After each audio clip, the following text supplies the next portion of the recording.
Barabanki police ने किया अमिता हत्याकांड का खुलासा।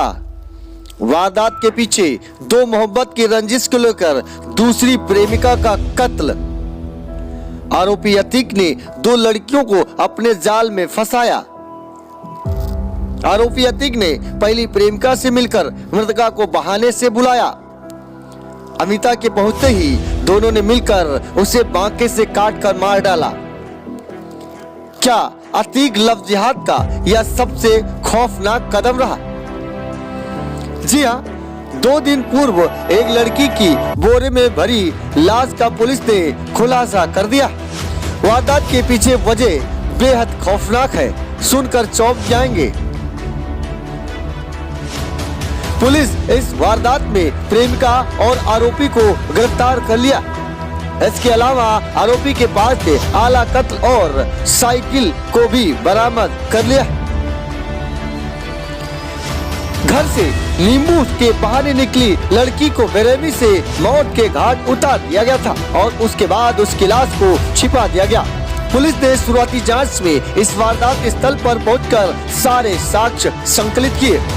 शुरुआती दौर में ही पुलिस को यह जानकारी दी गई कि अमिता घर से नींबू लेने के लिए निकली थी और अचानक गायब हो गई।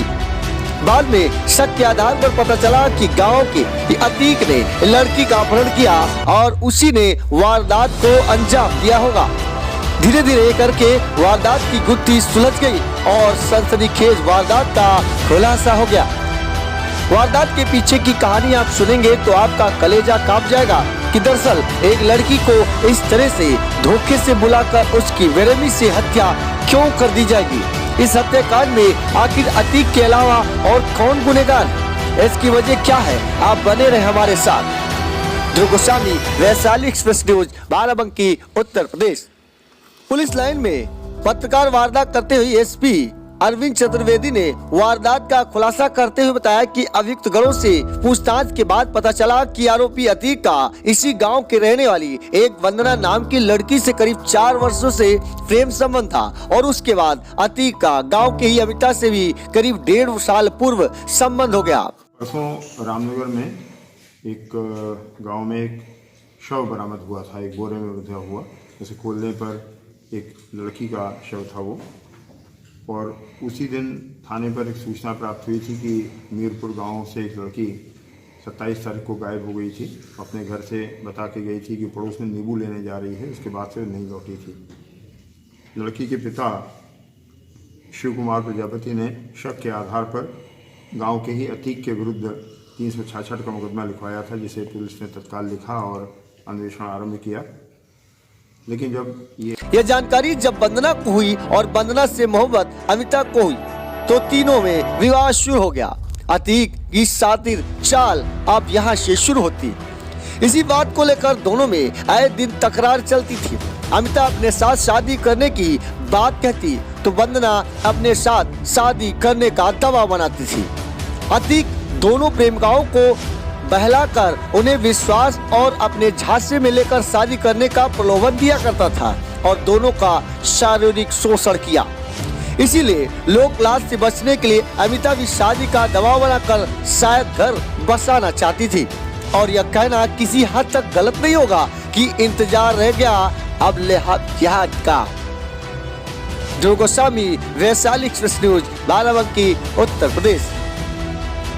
लव जिहाद और धर्म परिवर्तन की इस बीच आशंका इसलिए होना लाजमी हो सकती है क्योंकि अतीक ने जिस तरह से वारदात को अंजाम दिया उसकी साजिश बेहद खौफनाक थी।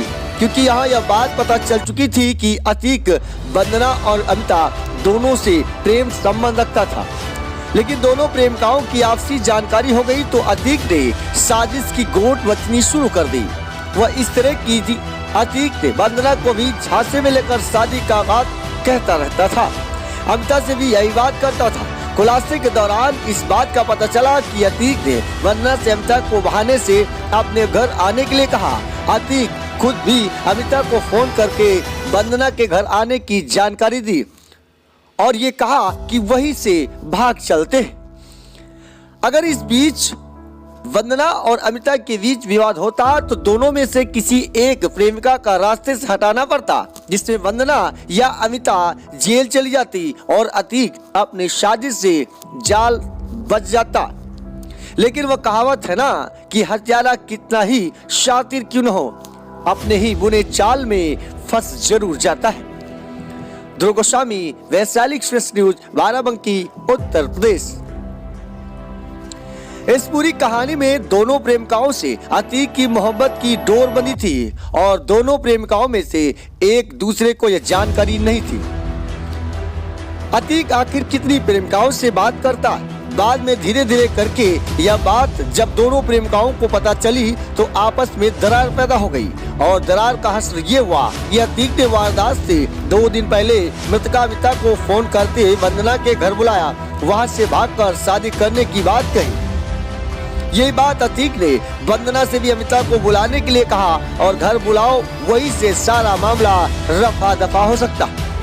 मतलब तुम ही लेकर भाग चलते। इसके बाद अमिता जैसे ही अपने घर से नींबू लेने के बहाने निकली, फिर अतीक के पास दोनों प्रेमिकाओं एकत्रित हो गई और वहां से आपस में कहासुनी होने लगी। फिर वंदना अतीक ने मिलकर अमिता को वही पटक दिया। वंदना ने अमिता का सिर पकड़े रखा और अतीक ने अमिता के गले से बाका सटाकर प्रहार किया, जिसके बाद अमिता की मौत हो गई। वारदात को अंजाम देने के बाद अमिता की लाश को ठिकाने लगाने के लिए बोरे में भरकर गांव के थोड़ी दूर पर नहर के किनारे फेंक दिया गया। 27 नवंबर 2020 को अतीक ने मृतका को फोन किया और कहा कि तुम किसी बहाने वंदना के घर आओ और यहीं से पूरा ताना बाना बुना गया। अमिता अपने घर से नींबू लेने के बहाने निकली, वंदना के घर आई। अतीक भी लखनऊ से पहले से ही वही आ गया और तीनों बात करने लगे। इतने में अतीक ने पूर्व नियोजित तरीके से मृतका को पटक दिया। वंदना ने मृतका का सिर पकड़कर दबाया और अतीक ने उसकी गर्दन पर बांका से वार कर दिया। अमिता के शव को दोनों ने मिलकर धान के पुआल में छिपा दिया तथा वंदना एवं अतीक अपने खूनालूद कपड़े आंगन में गाड़ दिए। आला कत्ल बरामद घर के अंदर बक्से में छिपा दिया और अतीक वहां से चला गया। 27 तारीख को गायब हो गई थी, अपने घर से बता के गई थी कि पड़ोस में नींबू लेने जा रही है। उसके बाद से नहीं लौटी थी। लड़की के पिता शिव कुमार प्रजापति ने शक के आधार पर गांव के ही अतीक के विरुद्ध 366 का मुकदमा लिखवाया था, जिसे पुलिस ने तत्काल लिखा और अन्वेषण आरंभ किया। लेकिन जब ये लड़की की बॉडी शाम को मिल गई, पुलिस ने जब कड़ाई से पूछताछ की तो वारदात का खुलासा हुआ और 363 यानी अपहरण की वारदात की धारा में मुकदमा 302/201 में तरमीम कर दिया गया और दोनों को जेल भेज दिया गया। ध्रुव गोस्वामी, वैशाली एक्सप्रेस न्यूज, बाराबंकी, उत्तर प्रदेश। ने भी योगदान दिया। घटना का खुलासा बड़े नाटकीय ढंग से हुआ, जिसमें मृतका की एक घनिष्ठ मित्र, उसका प्रेमी जो कॉमन प्रेमी है, इस मृतका का भी प्रेमी है और उस महिला का भी प्रेमी है, और उस महिला के पिता, इनकी संलिप्तता प्रकाश में आई। योजनाबद्ध ढंग से मृतका को अपनी सहेली के यहाँ बुलाया गया। वहाँ पर अतीक पहले से मौजूद था। दोनों ने मिलकर मृतका की हत्या की। वो बाका भी बरामद है। वो कमरा जहाँ पर ये घटना हुई, वहाँ पर महत्वपूर्ण साक्ष्य प्राप्त हुए हैं। दोनों अभियुक्त गणों, लड़की और उसके प्रेमी, दोनों के वो कपड़े बरामद हुए हैं जो घटना के समय उन्होंने पहने थे, जिस पर मृतका का खून लगा हुआ है। मृतका का शव डिस्पोजल करने के लिए प्रेमिका के पिता ने जिस साइकिल का इस्तेमाल किया था, जिस बैंड का इस्तेमाल किया था बोरे को बांधने के लिए, वो सारी चीज़ें बरामद हैं और उनका कन्फेशनल स्टेटमेंट भी है। इस प्रकार ये पूरी घटना का 100% खुलासा हो गया है और इसमें इतने महत्वपूर्ण साक्ष्य मिले हैं।